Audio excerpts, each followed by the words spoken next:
প্রতি ১০০ ক্যাচের প্রায় ৩৫টি মিস হয় দুবাই স্টেডিয়ামে। কিন্তু কেনই বা এই স্টেডিয়ামকে বলা হয় ring of fire? Bangladesh Bharat ম্যাচে ফিল্ডারদের হাত ফসকে বেরিয়েছে ৩ ক্যাচ। শুধু তাই নয়, সবশেষ নারী টি-20 বিশ্বকাপের ১০ ম্যাচে ফিল্ডাররা ছেড়েছে ৮৮ ক্যাচ। এমনকি দুবাইয়ে আইপিএলের ম্যাচেও দেখা যায় ক্যাচ মিসের মহড়া।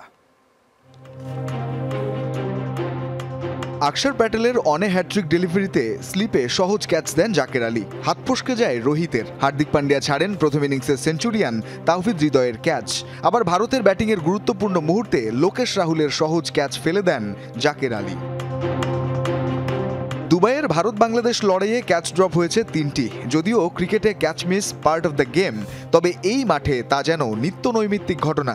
আইপিএল এবং সবশেষ নারী টি-20 বিশ্বকাপেও ছিল এমনই ক্যাচ মিসের মহড়া। কিন্তু দুবাই আন্তর্জাতিক স্টেডিয়ামে হামেশাই কেন ঘটে এমন ক্যাচ মিসের ঘটনা? কেনই বা এই স্টেডিয়ামকে বলা হয় রিং অফ ফায়ার? দুবাই স্টেডিয়ামের ডাকনাম রিং অফ ফায়ার কারণটা মূলত এর ভিন্নধর্মী ফ্লাডলাইট। অন্য স্টেডিয়ামের মতো দুবাইয়ের ফ্লাডলাইটগুলো উঁচু কোনো স্ট্যান্ডে বসানো নয়। ছাদের চতুর্পাশে বৃত্তাকারে বসানো ৩৫০টি লাইট, যা বড় সমস্যা তৈরি করে ক্যাচের সময়।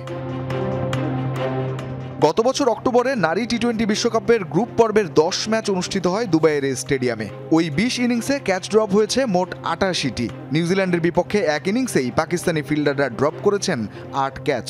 বিবিসি বলছে, বড় টুর্নামেন্টে ৬৫.৭% ক্যাচ ধরা পড়ে দুবাইয়ে, অর্থাৎ প্রতি ১০০ ক্যাচের প্রায় ৩৫টি হাত ফসকে যায় দুবাই স্টেডিয়ামে। আইপিএলের ক্ষেত্রেও ছবিটা এক। এমন 10টা ভেন্যু যেখানে আইপিএলের কমপক্ষে ১০ ম্যাচ অনুষ্ঠিত হয়েছে, তাদের মধ্যে সর্বনিম্ন ৭৭.৫% ক্যাচ ধরা পড়েছে দুবাইয়ে। ৩২২ ক্যাচের ৯৩টি ড্রপ হয়েছে দুবাইয়ের আইপিএল ম্যাচে।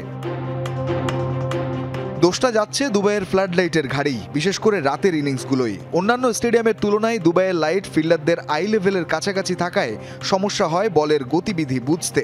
ইএসপিএন ক্রিকইনফোকে দেয়া এক সাক্ষাৎকারে ভারতীয় নারী দলের সাবেক ফিল্ডিং কোচ বিজু জর্জ বলছেন একই কথা। শুধুমাত্র উঁচু থেকে আসা ক্যাচগুলোর ক্ষেত্রে এই সমস্যাটা হয়, কারণ বৃত্তাকার আলো।